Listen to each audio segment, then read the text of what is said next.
The Pueblos of New Mexico. In this community, tradition is baked into the landscape, which is why a stranger admiring these outdoor ovens is ushered inside to taste the bread. Took one for the road. But with the midterm elections fast approaching, it doesn't take long before Raymond Aguilar is talking politics. You can bleep me out all you want, so it's a struggle with Trump, you know. No matter who's president, around here, he says, distrust of the federal government runs deep. The United States didn't grant Indigenous people the right to vote in federal elections until 1924. For many Indigenous New Mexicans, voting, especially in midterms, isn't usually a priority. But this year could be different. This year, many in and around Albuquerque, like the Aguilars, will finally be able to vote for one of their own. I think it'll make a lot of difference. And it doesn't even have to be anything in particular. It's just her being there in office. I'm really happy to be here. In a gazebo in a park, a political potluck. Nothing unusual here, except the candidate. Thank you. Nice to see you. Thank you very much. Thank you. In June, Deb Haaland beat 5 other candidates to win the Democratic nomination for New Mexico's 1st congressional district. I just want to let you know that I am who I am. I'm who I am. She's a 35th generation New Mexican from the Pueblo of Laguna, a native tribe located about 50 kilometers west of Albuquerque. The longtime Democratic organizer says she woke up one day after the 2016 election expecting to see the first woman president. When that didn't happen, Haaland says she got going. I think the election of President Trump has something to do with a lot of women becoming activists and feeling like they want their voice to be heard, and one way of doing that is running for office.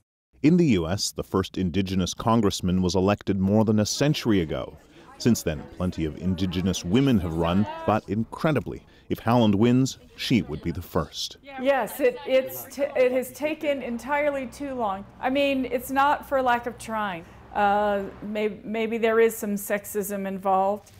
Nationally, Native Americans make up just 2% of the population, but their vote could swing elections in a handful of states like New Mexico, in which its 23 tribes make up about 10% of the state's population. We have a lot of catching up to do, and us as activists and organizers and candidates, it's our responsibility to work hard in those underrepresented communities to make sure that they understand that they can be a part of the process. And Haaland's very candidacy could actually swing races in which she isn't even running. I've had a few Native women call me up and say, "Thank you, I'm running because you inspired me."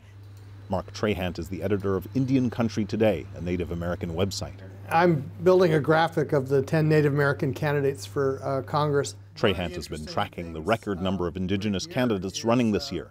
But the jury is still out, he says, as to whether the greater number of candidates means a larger Indigenous turnout at the polls. In President Obama's, both his elections, Indian country turned out in numbers they hadn't seen before. So it's kind of a carryover of that. And then 2 years ago, it all disappeared. So now they're figuring out how to get it back. A challenge, since Native Americans turn out to vote less than almost every other ethnic group. But this November, that may change. In a shed attached to a trailer back in the Pueblo of Santo Domingo, Ricardo Cate is hard at work. So I like turning the tables on, well, the dominant society. Basically, this is where I stick it to the man. The man, more often than not these days, is President Trump, a cartoonist's dream. Yeah, it's you can't make this stuff up, all this stuff that's happening. Cate is the only Native American cartoonist whose work appears in a mainstream daily newspaper. He believes racism against Indigenous people has increased since Trump was elected. So Cate says he's fighting back with his brush. I could probably come up with a few cartoons about enticing people to come out and vote. He says he plans to campaign for Deb Haaland.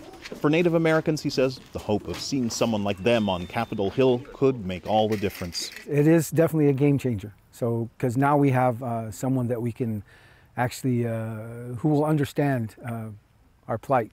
The number to get into the conversation is 1. Monica Brain produces a national radio show called Native America Calling.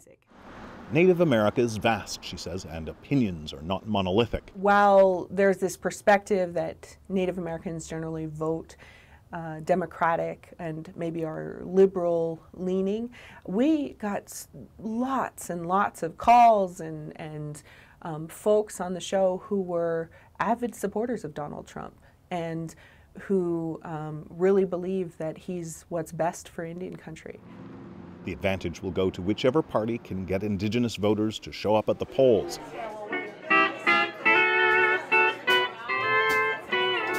Slide guitars reverberating off walls lined with cowboy hats and boots. In New Mexico, this is as mainstream as it gets. You'll make the check out to Haaland to our small victory fund. Another fundraiser for Haaland's campaign. Here you go. Thank you so much. Haaland is running in a heavily Democratic district. So if voter history is any indication, Haaland herself will be making history in November. I feel really confident that you're gonna pull this off. The inequities of the past aren't lost on the candidate or her Indigenous supporters. Their ancestors couldn't vote, they say, but they can. Kim Brunhuber, CBC News, Albuquerque, New Mexico. As Kim mentioned, it's not clear if Haaland's candidacy will actually increase Indigenous voter turnout, but she's also not the only one running this year. According to Indian Country Today, roughly 100 other Indigenous people have entered political races. More than half of them are women.